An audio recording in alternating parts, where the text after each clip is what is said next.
비전을 품고 꿈을 바라보는 아브라함의 믿음이라는 제목으로 은혜의 말씀을 나누기 원합니다.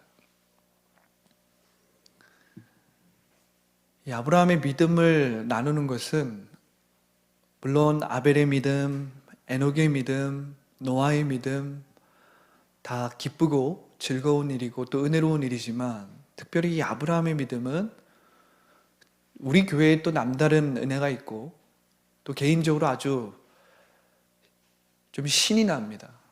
왜냐하면 이 아브라함은 모험하는 사람이었고 도전하는 사람이었고 모든 것을 새로 시작하는 사람이었는데 하나님께서 이 아브라함의 삶을 인도하시는 것을 보면 흥미진진하거든요. 그 어떤 영화나 어떤 드라마보다 신나고요. 긴장이 되고요. 의미가 있습니다. 할렐루야. 자, 믿음의 네 번째 영웅은 누구입니까? 아브라함이에요. 아벨 예배의 믿음을 거쳐서 에녹 믿음의 터닝 포인트, 하나님이 주인이 되는 믿음, 불가능을 가능케 하는 노아의 믿음을 거쳐서 오늘 이 믿음장의 한 단락을 마치는 믿음이 아브라함의 믿음이에요. 아브라함은 단연 위에서 언급한 사람들 중에 아주 중요한 사람이에요. 아브라함은 신약에서도 믿음의 조상으로 통합니다. 우리가 예수 그리스도를 영접하고 하나님의 백성이 되었을 때 우리는 누구의 자손이 되었습니까? 아브라함의 약속의 자손, 영적 아브라함 자손이 된 줄 믿습니다. 사도 바울이 이걸 강조하죠. 할례 받은 너희가 육체적으로 태생적으로 아브라함의 자손이 아니라 예수님의 이름을 믿고 그분을 영접한 우리가 영적 아브라함 자손이다. 할렐루야. 여러분들은 모두 우리가 이스라엘 사람은 아니지만 예수님 안에서 아브라함의 자손이에요. 믿음의 자손입니다. 할렐루야. 하나님은 아브라함에게 말씀하신 지금으로부터 4,000년, 5,000년 전에 약속하신 아브라함에게 말씀하신 그 약속, 창세기 12장 1절부터 3절 우리가 조금 전에 선포했던 그 약속, 그 첫 복음을 예수님 안에서 성취하셨어요. 그리고 지금도 예수님을 믿고 영접하는 사람들은 다 아브라함의 영적 자손이 되는 겁니다. 하나님이 아브라함에게 뭐라고 약속하셨어요? 내가 너의 자손을 저 하늘의 별과 같이 만들 것이고 내가 너의 자손을 저 바다의 모래알 같이 많게 할 것이다. 아브라함 당시에는 아브라함은 자신의 아들조차 없었기 때문에 그것을 믿기가 힘들었어요. 그런데 아브라함의 믿음이 대단한 것은 그는 그것을 받은 줄로 여기고 믿음으로 바라보고 나아갔다는 거예요. 얼마나 흥분되는 이야기입니까? 그리고 아브라함의 그 비전과 꿈은 예수님 안에서 지금도 성취되고 있는 거예요. 놀라운 일 아닙니까? 그 상태에서 끝나는 게 아니에요. 여러분, 아브라함이 받은 복은 그냥 단순히 축복을 받는 것이 아니라 축복이 되는 것입니다. 우리가 뭐라고 고백했어요? 가라, 복이 되어라. 하나님이 복을 주실 때에는, 하나님이 축복을 주실 때에는 일시적이고 단편적인 축복을 달랑 주시는 게 아니에요. 우리로 축복이 되게 하십니다. 그래서 나만 축복을 받는 것이 아니라 나의 자손들이 나의 자손 대대에 그 축복이 임하는 거예요. 이게 하나님이 의도하신 축복의 원리입니다. 이 놀라운 축복을 여러분들이 이해해야 됩니다.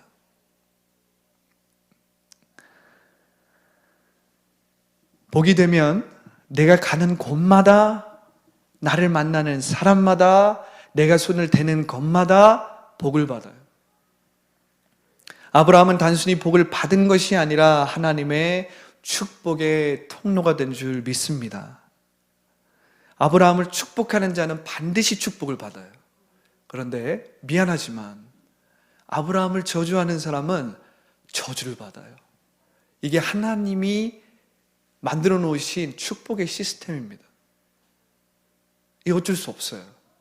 이 축복의 이 시스템을 내가 거부하려고 해도 거부할 수가 없습니다. 이게 하나님이 만들어 놓은 법이기 때문에. 하나님의 법이 가장 상위법이거든요. 할렐루야. 본문에 나타난 아브라함과 그의 아내 사라는 믿음의 5가지 측면을 보여줘요. 우리가 오늘 이 믿음의 5가지 특징을 보면서 우리의 믿음에 적용하고 결론을 내리려고 합니다. 아브라함과 사라의 믿음은 첫 번째, 믿음으로 반응하고 용감했고요. 희생적이었고 끈질겼고 전적으로 하나님을 의지하는 것이었습니다. 하나님의 축복은 단기적이거나 일회적인 것이 아니라 영원하고 자손 대대에 주시는 것입니다. 할렐루야. 하나님은 믿음의 상으로 축복하시고 근본적으로는 여러분들을 믿음의 사람, 축복의 사람, 복이 되게 하십니다. 복이 되게 하세요. 하나님의 목적은 그냥 단순히 우리에게 축복을 주시는 게 아니라 영원하고 복된 그 삶에 있기 때문에 그래요. 더 라이프에 있기 때문에 그래요. 할렐루야. 오늘 우리가 말씀을 통해서 하나님께서 우리의 삶 이면에서 어떤 일을 하시고 어떻게 역사하시는지를 함께 나누기 원합니다. 자, 우리 11장 8절입니다. 자, 읽어보겠습니다. 자, 시작. 믿음으로 아브라함은 부르심을 받았을 때에 순종하여 장래 유업으로 받을 땅에 나아갈새 갈 바를 알지 못하고 나아갔으니. 순종하여 장래 유업으로 받을 땅에 나아갈새. 여기 밑줄을 그으셔야 돼요. 자, 첫 번째, 아브라함은 순종으로 믿음으로 반응했습니다. 할렐루야. 아브라함의 믿음은 믿음으로 반응하는 믿음이었어요. 여러분, 믿음은 믿음을 낳습니다. 이게 얼마나 중요한지 몰라요. 우리가 하나님의 말씀을 들었는데 우리가 믿음으로 반응하지 않으면 아무 일도 일어나지 않고요. 그것이 아무 일도 안 일어나기 때문에 우리는 안주하게 됩니다. 아브라함의 믿음은 믿음으로 반응하는 믿음이었어요. 그러니까 우리가 이 믿음으로 반응한다. 그래서 믿음은 믿음을 낳거든요. 아브라함의 경우에는 믿음으로 반응했을 때 가야 하는 순종으로 나타났습니다. 우리가 믿음으로 반응할 때 때때로 어떤 사람에게 이 믿음을 낳는 일이 공부가 될 수도 있고요.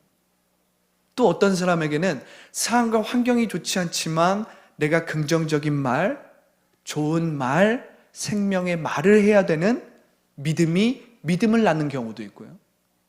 또 어떤 사람에게는 내가 한 번도 해보지 못한 길을 걸어가야 하는 아브라함처럼 그러한 믿음의 길을 걷는 순종으로 나타날 수도 있어요.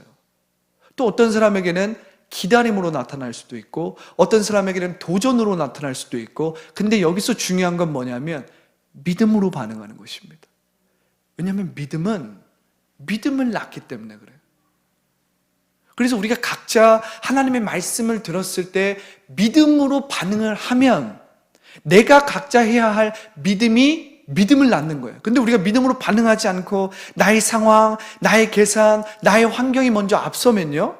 그래서 그것이 먼저 반응이 되면 나는 안주하게 되고 아무 일이 안 일어나게 되고 아무런 변화가 없게 되고 아무런 기적이 일어나지 않습니다.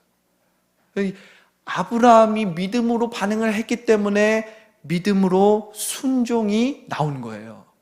만약 아브라함이 본토 아비집을 떠나 하나님이 지시할 땅으로 가는 믿음으로 반응하지 않았다면 아브라함은 믿음의 자손도 안 되고 하나님이 약속하신 그 땅까지도 못 가고요. 하나님이 약속하신 자손을 낳을 수 없는 것입니다. 그런데 아브라함의 믿음의 첫 번째 특징은 반응하는 믿음. 왜냐하면 믿음은 믿음을 낳기 때문에.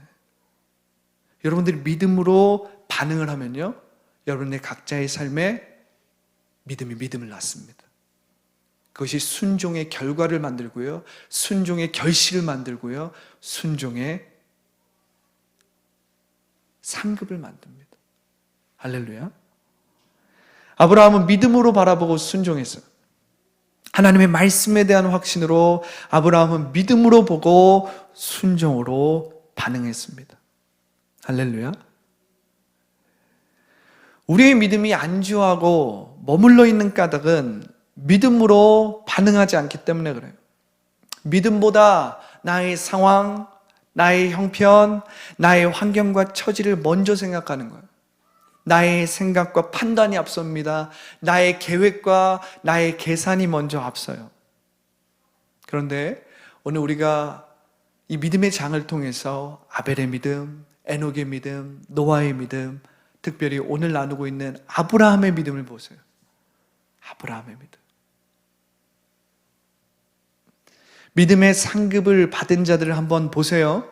믿음의 조상 아브라함은 믿음으로 반응했고 순종으로 나아갔습니다. 할렐루야. 여러분들 모두 오늘 말씀을 통해서 내가 믿음으로 반응하겠다. 그것이 순종으로 나오든 기도로 나오든 여러분들 가운데서 내가 어떠한 결단과 선포와 고백으로 나오든 하나님께서 그 순종의 결과와 결실을 맺게 하실 줄 믿습니다. 아멘. 자, 두 번째입니다. 두 번째는 용감한 믿음입니다. 용감한 믿음. 자, 오늘 우리가 읽은 말씀에 보면 아브라함은 갈 바를 알지 못하고 나아갔다고 나와 있어요. 갈 바를 알지 못하고 나와 있습니다. 사람이 자기가 아는 길을 가면 쉽죠. 그죠?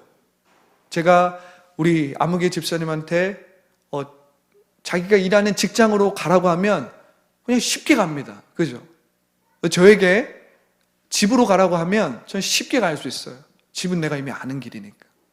그런데 내가 가는 길을 갈 바를 알지 못하고 내가 모르는 길, 내가 한 번도 경험하지 못한 길을 가라고 하면 그때서부터 어려운 거예요. 내가 경험하지 못했기 때문에. 이런 의미에서 아브라함의 믿음은 개척자의 믿음입니다. 개척자의 믿음. 개척자의 믿음은 남들이 한 번도 걸어가지 않은 곳, 남들이 한 번도 걸어가지 않은 길을, 없는 길을 만드는 게 개척자의 믿음이에요. 아브라함은 믿음의 길을 개척했습니다. 아브라함은 약속의 땅을 개척했어요. 제가 보니까 우리 교회도 개척교회지만 제가 여러분들을 보니까 개척의 믿음을 가진 사람들인 것 같아요. 이 개척의 믿음을 가진 사람들은 때때로는 가정에서 홀로 믿음 생활을 하기 때문에 외로울 수 있습니다. 지칠 수도 있어요. 왜냐하면 홀로 그 믿음을 지키면서 살아가기 때문에. 개척자의 믿음은 모든 것이 처음이기 때문에 어렵고 힘들어요. 그래서 믿음의 개척자는 외롭고 쓸쓸할 수 있습니다. 그런데 오늘 말씀을 통해 여러분들 위로를 받고 격려를 받으시기를 축복합니다. 아브라함도 그 외롭고 그 힘든 길을 갔구나.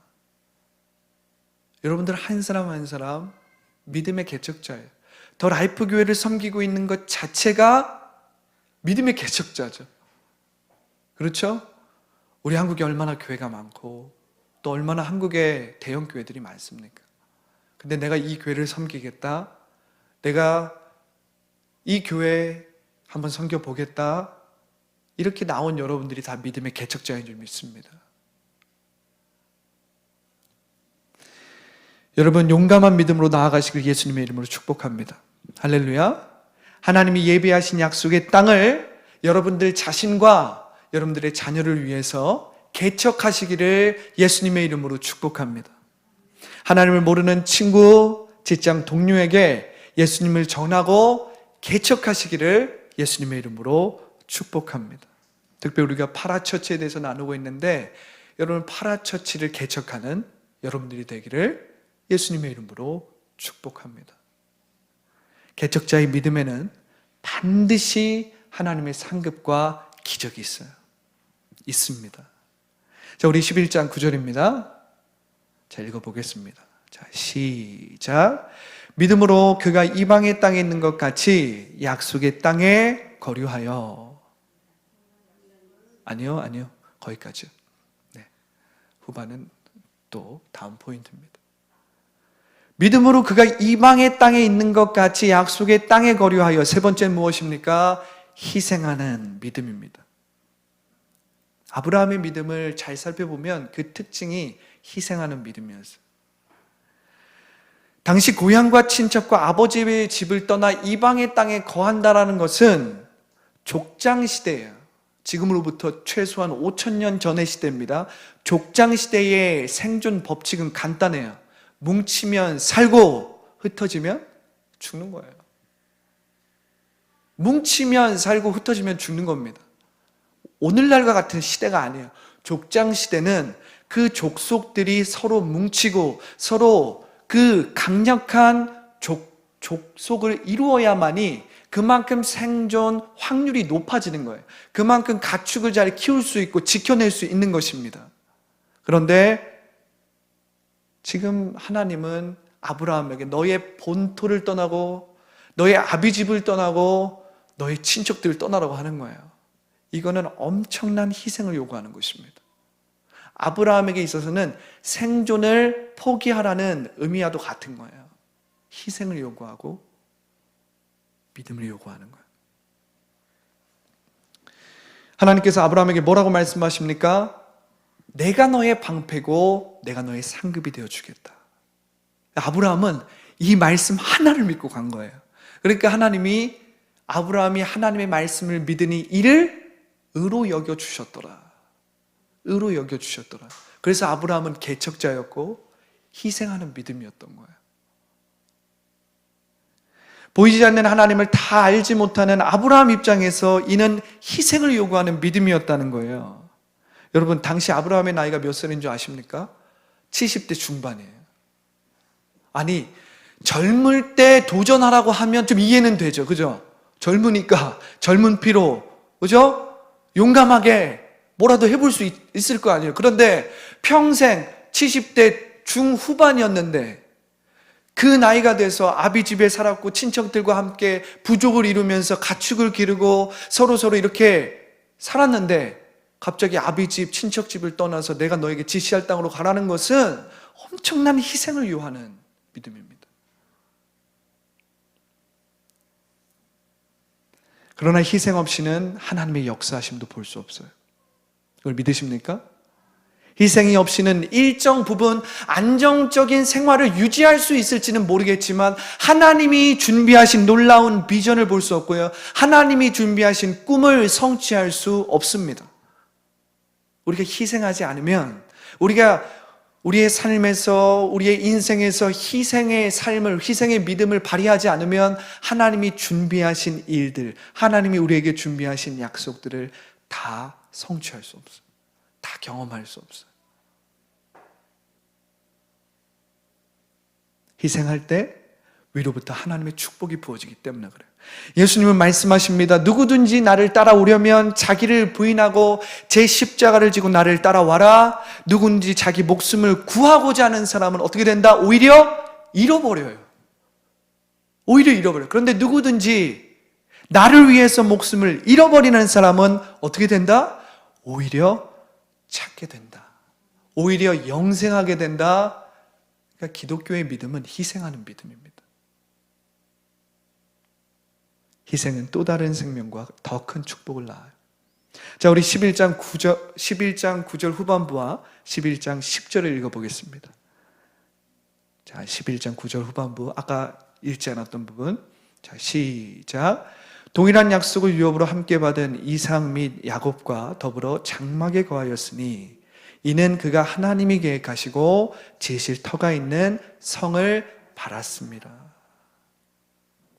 이는 그가 하나님이 계획하시고 지으실 터가 있는 성을 바랐습니다. 자, 네 번째 아브라함의 믿음의 특징은 무엇입니까? 인내하며 바라보는 믿음이에요. 인내하며 바라보는 믿음. 아브라함이 가나안 땅에 도착했을 때 이미 가나안 땅은 아무도 없는 그런 미개척지가 아니었어요. 이미 사람들이 살았고요. 그곳에 성도 있었고요. 이미 가나안 토착민들이 충분히 있었습니다. 아브라함과 그의 아들 이삭 그리고 이삭의 아들 야곱은요, 성에 살지 않았어요. 장막에 살았습니다. 장막은 뭐예요? 이동식 집입니다. 텐트예요. 아브라함은 유목민으로서 그의 3대는 장막에 살았다는 거예요. 이삭과 야곱도 아브라함과 같이 장막에 살았어요. 그러나 하나님은 가나안 땅을 아브라함에게 약속해 주셨죠. 여러분, 우리가 하나님을 믿는 그리스도인으로서, 하나님의 백성으로서 이러한 마인드셋으로 살아야 합니다. 우리는 이 땅 가운데 발을 붙이고 살고 있지만 우리가 속한 곳은 어디예요? 하나님의 나라인 줄 믿습니다. 우리는 우리의 마인드셋, 우리의 믿음의 마인드셋은 어떤 거냐면, 우리가 이 땅 가운데 살지만 우리는 각자마다 아파트에 살 수도 있고 빌라에 살 수도 있고 단독주택에 살 수 있어도 우리의 믿음과 마인드셋은 어떻게 해야 돼요? 우리는 이 땅에 장막을 짓고 사는 사람처럼 우리는 하나님의 나라에 속한 사람으로 살아가야 돼요. 우리 여기에 평생 속해서 여기에서 욕심을 부리고 여기에서 어떻게든 다 쥐고 살아야지, 다 내 거야, 이렇게 살면 안 돼. 아브라함처럼, 이삭처럼, 야곱처럼 장막에 살면서, 장막이 뭐예요? 임시 거처거든요. 우리가 아파트에 살고 빌라에 살고 각자 단독 주택에 살아도 이곳은 나의 임시 거처야. 내가 갈 곳은, 나의 본향은 저 하늘나라예요. 이 마인드셋이 있으면 여러분들은 이 땅 가운데서 하나님이 주신 기업을 온전히 이루는 삶을 살 수 있습니다. 할렐루야.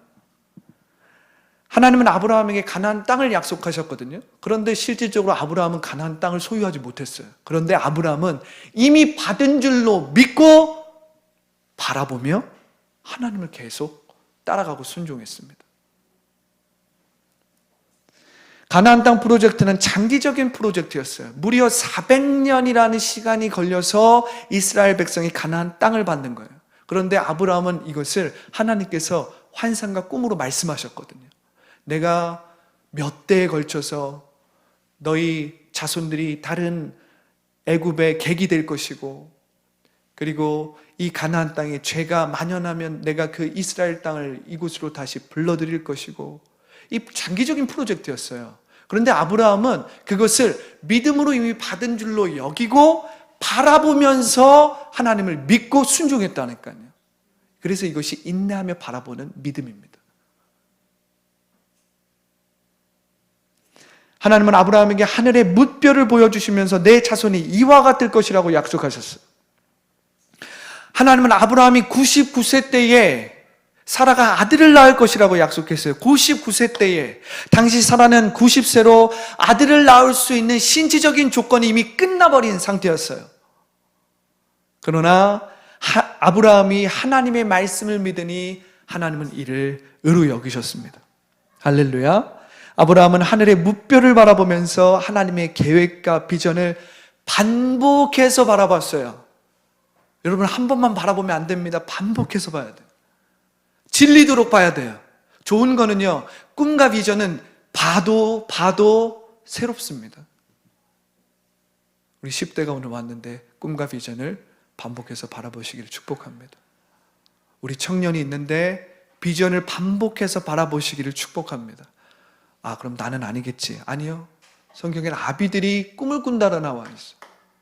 꿈을 꾸시기를 바랍니다. 다윗은 말년까지 꿈을 꾸었더라고요. 보니까. 다음 포인트에 나올 겁니다. 여러분, 아브라함의 믿음은 보고 또 보고 반복해서 바라보는 믿음이었습니다. 자, 11장 11절입니다. 자, 읽어보겠습니다. 믿음으로 사라 자신도 나이가 많아 단산하였으나 잉태할 수 있는 힘을 얻었으니 이는 약속하신 이를 미쁘신 줄 알았습니다. 할렐루야. 이 말씀이, 이 구절이 특별히 11장 11절이 참 제 마음을 감동을 주는 것이에요. 믿음으로 사라 자신도 나이가 많아 단산하였으나, 우리가 아브라함의 믿음만 생각하지만 사실은 아브라함의 믿음이 있을 수 있었던 것은 사라가 있었기 때문에 그래요, 여러분. 사라의 이름을 하나님께서 열국의 어머니의 이름으로 바꿔주시잖아요. 다섯 번째, 믿음의 특징은 무엇입니까? 전적으로 하나님만 의지하는 믿음입니다. 전적으로 하나님만 의지하는 믿음. 여러분, 사라가 처음에 90세 때 너가 아기를 갖게 될 것이다, 너가 아들을 낳을 것이다 라고 했을 때 사라의 반응이 아멘! 주 예수여 그렇게 되게 하여 주시옵소서, 이게 아니었어요. 사라가 속으로 비웃었습니다. 그렇다고 하나님의 말씀을 업신여기서 비웃었다는 게 아니라 그냥 본능적으로 비웃음이 나온 거예요. 내가요? 이런 거죠. 내가요? 이런 거죠. 우리가 너무 황당하고 너무 말이 안 되면 이렇게 웃음이 퍽 나오잖아요. 사라가 하나님께서 내년 이맘때 네가 아기를 갖게 될 것이다, 아들을 낳을 것이다 이렇게 얘기하니까 비웃었어요.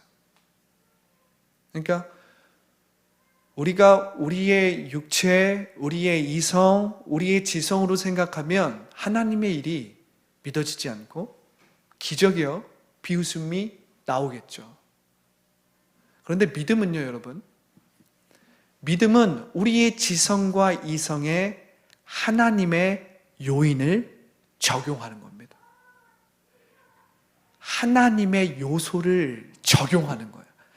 우리의 이성, 우리의 지성, 우리가 뻔히 생각하는 일이 있어요. 그런데 거기에 믿음은 뭐냐면 하나님의 요소를 집어넣는 겁니다. 이게 뭐예요? 사라가 자신의 몸을 생각하고 자신의 신체적인 나이를 생각했을 때 비웃음이 터져 나오지만 하나님은 불가능한 일이 없다라는 거예요. 이게 뭐예요? 하나님의 요소를 우리의 삶에 집어넣는 것입니다. 이게 God's factor라고 해요. God's factor. 하나님의 요소를 우리의 삶에 집어넣는 거예요. 이것이 믿음입니다, 여러분. 우리가 하나님이 어떤 분인지 모르면 인간적으로, 이성적으로 비웃을 수 있습니다. 그러나 하나님은 모든 것에 능치 못할 일이 없는 분이에요. 할렐루야. 사라가 모든 것에 능치 못할 하나님을 믿고 그분의 신실함을 신뢰했을 때 인간적으로는 단사라였어요. 아기를 못 낳습니다. 그런데 오늘 본문에 보니까 잉태할 수 있는 힘을 얻었더라. 이 힘이 뭐예요? 내게 없는 힘입니다. 위로부터 오는 힘입니다. 이것이 하나님의 요소예요. 믿음은 하나님의 요소를 우리의 현실의 삶에, 나의 이성의 삶에, 나의 지성의 삶에 집어넣고 적용하는 것입니다. 내 힘으로는 안 되죠. 내가 갖고 있는 힘으로 안 됩니다. 그런데 사라가 잉태할 수 있는 힘을 힘입어서 하나님의 약속을 이루어버리는 거예요. 할렐루야. 할렐루야. 믿음은 나이가 많아 난산하였으나 잉태할 수 있는 힘을 얻는 것입니다. 여러분, 인간적으로, 이성적으로 안 되는 일도 전능하신 하나님을 전적으로 의지하면 힘을 얻어 이루는 줄 믿습니다. 다음 해에 하나님은 아브라함과 사라에게 이삭을 주었습니다. 전능하신 하나님을 전적으로 의존할 때 하나님은 여러분의 방패가 되어주시고 여러분의 상급이 되어주시는 줄 믿습니다. 할렐루야. 자, 우리 11장 12절입니다. 마지막 절이죠? 자, 읽어보겠습니다. 자, 시작. 이러므로 죽은 자와 같은 한 사람으로 말미암아 하늘의 허다한 별과 또 해변의 무수한 모래와 같이 많은 후손이 생육하였느니라.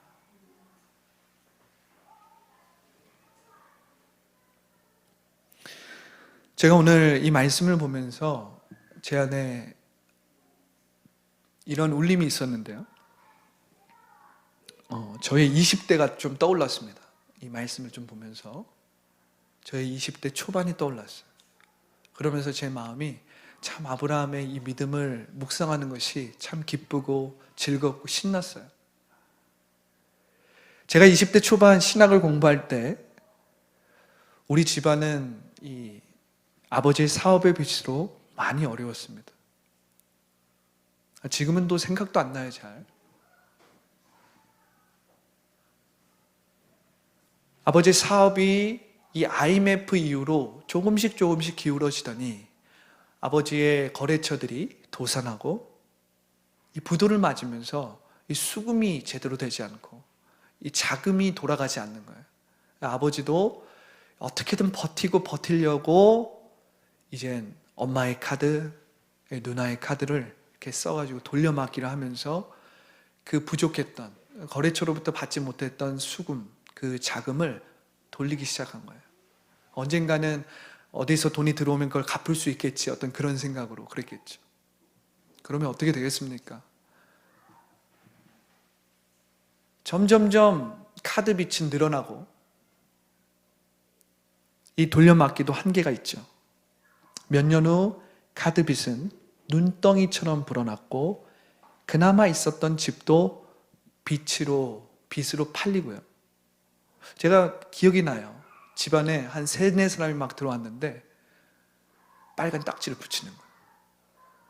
빨간 딱지를 붙였습니다. 그게 드라마에서나 보던 일이었어요. 우리 집이 그렇게 큰 집도 아니었는데 별로 가져갈 것도 없는데 막 집안에 딱지를 붙이고 가는 거예요. 그런데 어차피 그게 이렇게 팔아도 돈이 안 됐는지 실제로 가져간 물건은 없습니다. 그냥 딱지만 붙인 거예요. 그래서 이렇게 가정 제품을 이렇게 뒤에 보면 딱지가 붙어 있었어요. 몇 년 후 카드 빚은 눈덩이처럼 불어났고 그나마 있었던 집도 빚으로 팔리고 결국 월세 집으로 살게 되었습니다. 저는 카드가 없었어요. 다행히 저는 카드가 없었어요. 결국 저만 빼고 가족 모두 5년 기간 동안 일정 금액을 갚는 파산 신청을 하게 됩니다. 셋 다 일정 금액을 나라에 갚으면서 5년 동안 신용을 회복해야 됐어요. 다 신용 불량자가 된 거예요.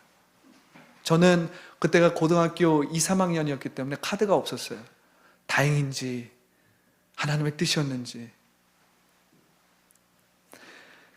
그렇게 시간이 지나서 저는 한 세대 신학교에서 한 학기를 마치고 교회에서 찬양 사역을 했습니다. 그 시절 지금의 아내를 만났고 군 복무를 위해서 군대를 떠났어요. 군대를 제대하고 나왔을 때 집안 형편은 그리 좋아지지 않았습니다. 다행히도 거의 이 파산 신청을 해서 거의 빚을 갚고 한 1년 남짓 이렇게 남은 것 같았어요. 부모님은 파산 신청으로 빚을 갚고 있었고 누나는 생계를 위해서 돈을 벌었어요. 저는 이제 군대에 나와서 제대를 해서 학비를 겨우 마련해서 한슬에서 공부를 하면서 교육전도사로 파트 사역을 시작했습니다. 감사하게도 사역하게 된 교회에서 학비 일부를 지원해줬고 일정의 사례비도 주었어요. 그래서 어떻게든 학교는 다닐 수 있게 되었습니다. 그런데 여전히 제 마음은 답답했고 뭔가 하나님의 약속과 멀어져 있다라는 그런 느낌을 계속 받았습니다. 제가 믿음으로 부르심에 순종하는 것이 아니라 환경에 눌려 현실에 순응하고 있는 저를 발견했어요. 중고등학교 때 받았던 마음으로 영어권에 나아가 공부를 하겠다. 내가 영어권에 나아가서 신학을 공부해 보겠다. 이 비전을 다시 품기 시작했습니다. 그래서 그냥 결단을 하고 한 세대를 내려놓았어요. 그리고 하루 종일 독서실에 틀어박혀서 영어를 준비했습니다. 저희 동기들은 모두 신학을 공부하고 이제 풀타임 사역자들이 되고 하고 있는데 저만 그렇게 도서실에서 공부를 했습니다. 당시에는 영어 실력도 안 되고 또 외국으로 갈 학비도 없었어요. 결혼 자금도 없었죠. 철도 없었죠. 하나님이 주신 비전을 품고 꿈을 꾸며 공부했습니다.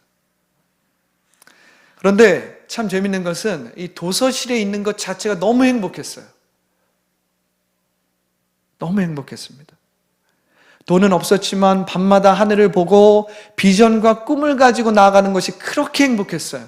그래서 도서실에서 딱 나오면 그냥 기분이 너무 좋았어요. 그냥 하늘을 보고 아무것도 가진 것이 없고 이젠 결혼도 해야 되고 유학도 가야 되고 뭐 해야 되는데 진짜 아무것도 없었어요. 그냥 달랑 하늘을 보고 비전을 품고 꿈을 품고 그냥 공부를 하는 게 전부였습니다. 그때는 그랬어요. 그런데 그때 그렇게 행복할 수가 없었어요. 김밥 한 줄을 먹으면서 공부하는 게 그렇게 좋았어요.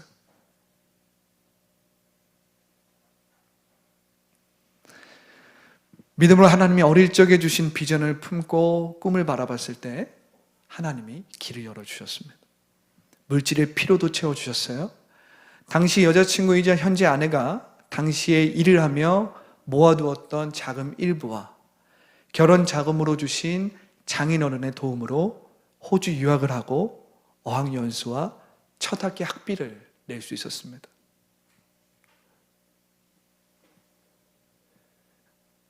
일 1년이 지나고 나서 이제 영어 시험을 보고 이제 호주의 이제 입학 통지서인 COE를 받았죠. 그렇게 입학 통지서 COE를 받고 이젠 정말 아무것도 없는 상태에서 하나님이 길을 열어주시기 시작한 거예요. 정말 아무것도 없는 그 상태에서 하나님이 물질적인 필요도 채워주신 겁니다. 호주에 가서 1, 2년은 정말 우여곡절이 있었어요. 그때마다 하나님이 나의 방패가 되어주셨고 하나님이 나의 상급이 되어주셨습니다. 또한 아내의 희생으로 정말 마음 놓고 공부에 집중하면서 호주 대학교를 무사히 졸업할 수 있었습니다. 호주에서의 4년 반의 시간은 제게 가장 기억에 남고 의미가 있는 믿음의 시간이었습니다. 제가 말하고자 하는 것이 무엇입니까? 제가 말하고자 하는 건 이거예요. 아브라함의 믿음은 믿음으로 하늘의 별들을 바라보는 것, 이것을 현대적으로 말하면 무엇입니까? 비전을 품고 꿈을 반복해서 바라보는 것이거든요. 보고 또 보고 현실은 있지만 그곳에 하나님의 요인을 계속해서 적용해서 들어가는 것입니다. 사라 자신도 아이를 낳기에는 나이가 너무 많아서 단산하였으나 믿음으로 후손을 얻을 수 있는 힘을 얻은 것입니다. 이 후손을 얻을 수 있는 힘이 뭐예요? 위로부터 오는 힘, 내게는 없는 힘, 내가 갖고 있지 않은 자원입니다. 이게 뭐예요? 하나님이 하나님의 뜻과 방법으로 채워주시는 것입니다. 채워주시는 거예요. 믿음으로 내게 없는 힘, 위로부터 오는 힘, 하나님의 비전과 위대한 꿈을 이룰 수 있다는 것입니다. 할렐루야. 오늘 제가 이 말씀을 마무리하면서 우리가 이렇게 적용했으면 좋겠습니다. 이렇게 적용했으면 좋겠어요. 여러분, 믿음으로 비전을 품고 꿈을 꾸시기를 바랍니다. 그리고 꿈을 바라보세요. 자, 구체적인 비전과 위대한 꿈을 위해 여러분들 기도하시기 바랍니다. 기도하시기 바랍니다. 베드로가 오순절에 성령을 받고 뭐라고 설교를 합니까? 내가 말세에 나의 영을 모든 육체에게 부어주리니 너희 자녀들은 예언할 것이요 너희 청년들은 비전을 보고 너희 아비들은 꿈을 꿀 것이다. 여러분, 자녀들이 하나님이 하실 일을 보기 시작하면요, 나머지 모든 여정은 하나님이 만드십니다. 하나님이 만드세요. 하나님이 하실 일을 예언적으로 본 자녀들은 하나님을 놓지 않아요. 실패 가운데 일어납니다. 그리고 하나님이 만들어 가시는 것을 매 순간순간 경험하는 거예요. 여러분, 하나님의 비전을 본 청년들은요, 하나님이 붙들고 그 청년들을, 그 사람을 하나님이 주님의 뜻대로 사용하시도록 빚어가십니다. 이 현실에 눌려있지 마십시오. 현재 나의 이성과 나의 계산에 눌려있지 마세요. 일어나십시오. 그리고 하나님이 나에게 주신 비전이 무엇인지, 꿈이 무엇인지 구체적으로 기도하고 그것을 붙잡고 보고 또 바라보십시오. 아비들이여, 꿈을 꾸십시오. 하나님의 꿈을 받은 아비들은요, 말년에도 열정을 잃지 않습니다. 여러분, 다윗을 보세요. 다윗은 말년에도 내가 하나님을 위해 하나님의 성전을 짓고 싶다. 하나님이 다윗에게 성전을 짓는 그 은혜는 주시진 않았어요. 그런데 다윗은 꿈을 꾸고요, 열정을 잃지 않고요, 솔로몬 그의 아들이 성전을 지을 수 있는 모든 준비를 다 합니다. 열정적이었어요. 열정을 잃지 않습니다. 다음 세대, 솔로몬의 세대를 온전히 하나님의 세대로 이루기 위해서 꿈을 품는 거예요. 열정을 잃지 않습니다. 놀랍지 않습니까? 할렐루야. 아브라함과 사라가 믿음의 후손 이삭을 얻기까지 몇 년이 걸린 줄 아십니까? 25년이 걸렸어요. 70대 중후반에 하나님의 부르심을 받고요, 이삭을 받기까지 아브라함이 100세 때 이삭을 받았거든요. 25년이 걸렸습니다. 그런데 아브라함은 25년 동안 하늘을 바라보고 또 바라보고 반복해서 바라보고 진리도록 바라보고 결국 하나님의 뜻을 이루어버립니다. 결국 믿음의 자손이 되어버립니다. 하나님께서 아브라함의 순종함을 보고 그것을 의로 여겨주신 것입니다. 할렐루야. 구체적인 비전을 품으십시오. 하나님의 위대한 꿈을 반복해서 바라보세요. 바라보고 또 바라보세요. 안 된다고 생각될 때마다 또 하나님을 전적으로 의지하세요. 아브라함의 믿음은 비전을 품고 반복해서 바라보는 믿음입니다. 자, 우리 결단하며 기도하겠습니다.